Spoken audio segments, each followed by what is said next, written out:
importância do Kanban para o funcionamento da administração de materiais? Dentro do contexto do Kanban, o que mais importa é qual é a velocidade que você precisa entregar um material para um cliente seu dentro da mesma organização. Ele é muito similar ao Just-in-Time conceitualmente, só que o Kanban é algo mais imediato, né? Então, eu preciso de um determinado material para fazer com que a minha produção caminhe. Então, acende uma luz, né, dizendo, olha, faça a retroalimentação. Ou no chão existe uma marca onde diz, olha, a hora que terminar o produto ou o material nesse lugar, faça uma retroalimentação para que eu possa manter a minha cadeia de valor interna mais otimizada. Então, para isso que serve basicamente o Kanban e pode ser aplicado em uma série de indústrias também. Como vocês puderam perceber, pela resposta do nosso entrevistado, o Kanban, ele garante a agilidade necessária e, consequentemente, ele mantém um ritmo no processo que faz com que eu reduza a necessidade de materiais em processo, de produtos em processo. O Kanban serve exatamente para isso. Ele é um sinalizador. Lá nos primórdios, hoje, claro que a gente tem processos muito mais sofisticados de Kanban, mas essencialmente a lógica, aquela lógica que o Ono trouxe do supermercado, até hoje se mantém o conceito do supermercado dentro do chão de fábrica. Toda e qualquer indústria onde se usa o processo produtivo do Just-in-Time, existe algo chamado supermercado. O que é isso? É o local onde eu armazeno temporariamente os produtos em processo, as matérias-primas, os materiais que serão necessários para a produção.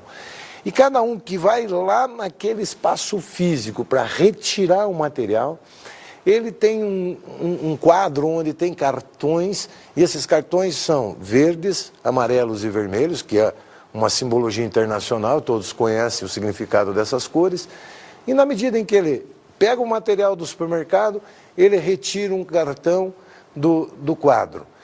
O que acontece? O responsável pelo reabastecimento daquele supermercado tem um controle visual do momento em que ele tem que reabastecer para evitar a interrupção no processo produtivo.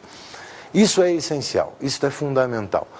Vamos ver mais um trechinho, um texto sobre a Toyota Motors Company, que é necessário para a gente compreender um pouco mais o funcionamento do JIT. A Toyota Motors levou 20 anos para desenvolver totalmente seu sistema de produção. Outras companhias necessitarão de no mínimo 10 anos para obter resultados satisfatórios ao copiá-lo. É possível aplicar métodos Kanban com sucesso, em um prazo de 6 meses.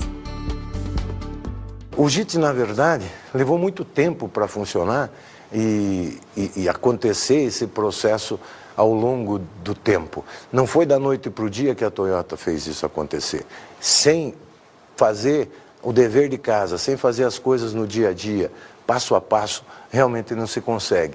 O JIT demanda tempo para ser funcional. Como vocês viram nesse trecho, a ideia do Kanban é fundamental. Se o JIT leva muito tempo para ser implementado e funcionar, o Kanban rapidamente pode funcionar, rapidamente é operacional. Vamos entender um pouquinho mais sobre o JIT, os seus objetivos operacionais e a questão dos estoques. Para isso, vamos a mais um trecho da nossa entrevista, perguntando ao nosso entrevistado qual a sua visão do funcionamento operacional do Just-in-Time. O Just-in-Time ele é uma técnica, é uma ferramenta bastante eficaz nas organizações. Eu gostaria de usar um exemplo de entrega de radiadores numa indústria de automóveis, né? Então, esses radiadores, eles são entregues nas linhas de produção para serem utilizados imediatamente. Como é que funciona isso?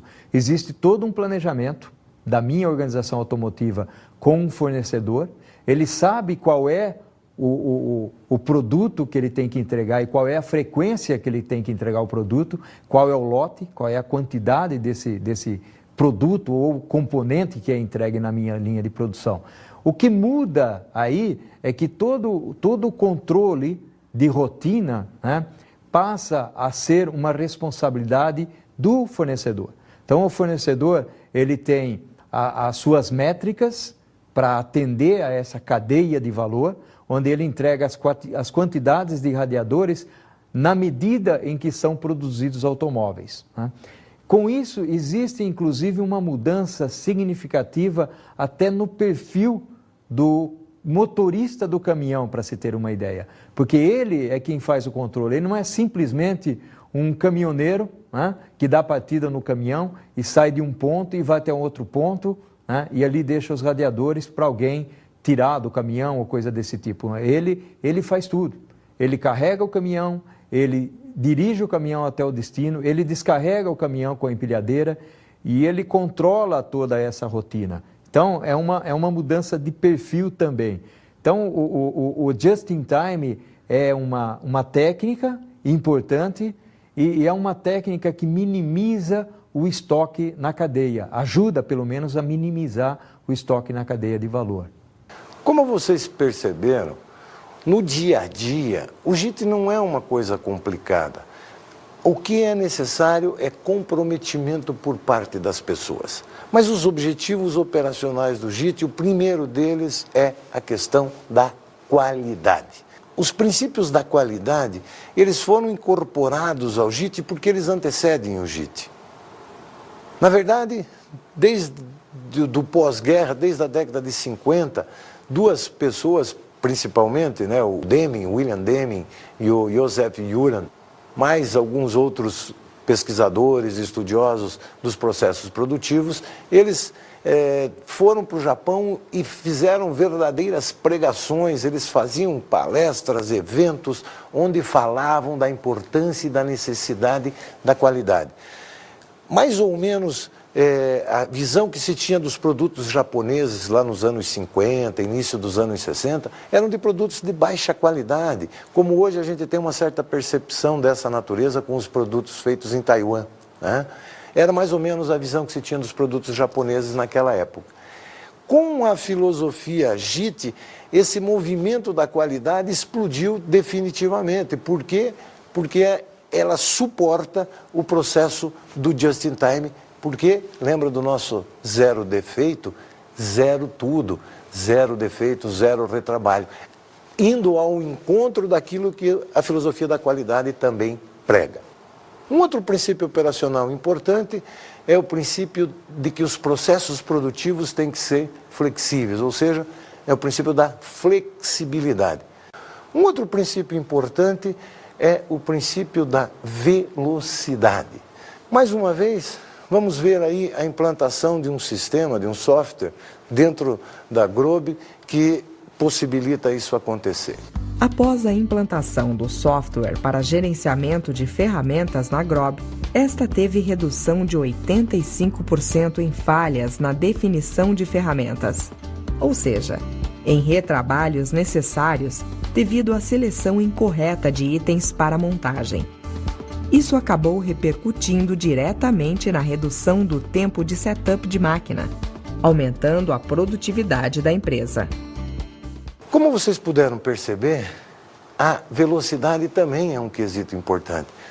A lógica é just in time, na hora certa. Ou seja, eu tenho que fazer com que as coisas aconteçam com a velocidade necessária para atender a demanda do processo subsequente, para atender a demanda do cliente na hora certa, just in time. Isso é fundamental.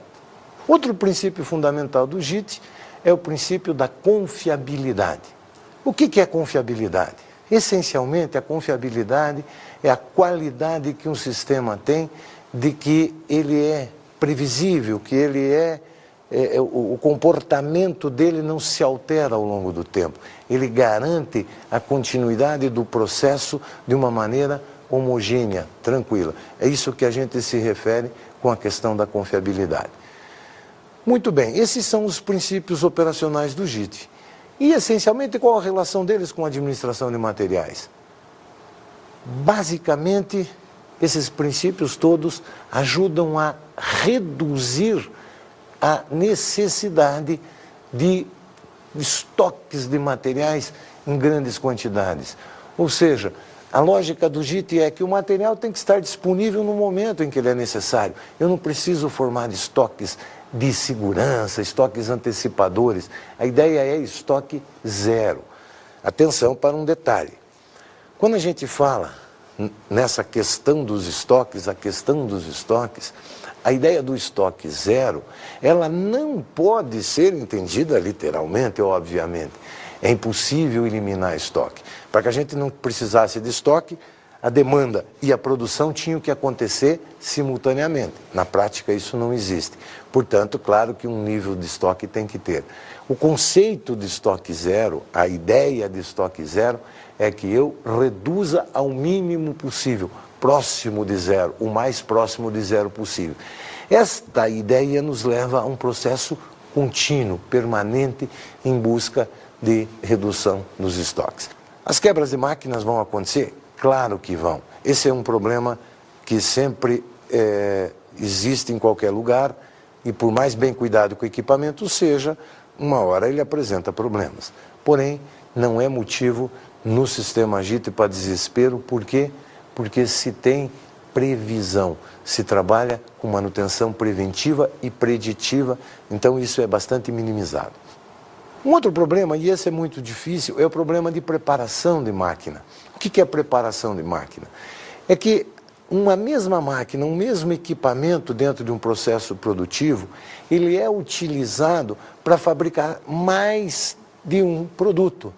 Consequentemente, cada vez que eu tenho que parar uma máquina que está fazendo um produto para fazer outro produto, vamos imaginar assim, eu tenho uma fábrica de refrigerante e eu faço refrigerante em embalagem de 2 litros e faço o refrigerante numa embalagem de 350 ml. Quando eu estou fazendo 2 litros, embalagem de 2 litros, a máquina injetora, a que enche a máquina que faz o envase, né, ela despeja o líquido dentro da garrafa, ela está regulada para uma altura de 2 litros. Então,